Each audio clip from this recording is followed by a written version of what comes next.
Supreme court ने 9 मई वाकयात के 5 मुलजिमों की थाना न्यू टाउन में दर्ज मुकदमे में जमानत मंजूर कर ली। पुलिस और प्रोसिक्यूशन की नाकिस तफ्तीश पर सख्त सरजनिश। कहा, तलबा यूनियन और सियासी जमातों पर पाबंदियां लगाने से ही आज ये बर्बादी हुई है।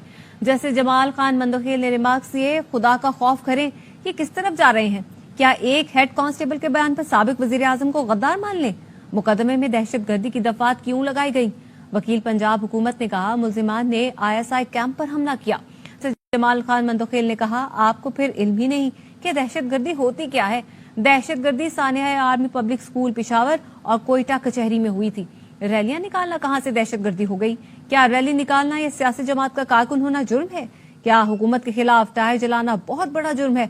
असल दहशतगर्दों को पकड़ते नहीं, रैलियों वालों के पीछे लगे हैं। वाकया रावलपिंडी का है और गवाह लाहौर का। हुकूमत और रियासत अवाम के लिए माँ बाप की अहमियत रखते हैं। बच्चों को माँ बाप 2 थप्पड़ मार भी दें तो बाद में मना लेते हैं, कत्ल नहीं करते। सबको बंद कर देना तो मसले का हल नहीं। गिरफ्तारी से पहले मुल्जिमान के नाम कैसे मालूम थे?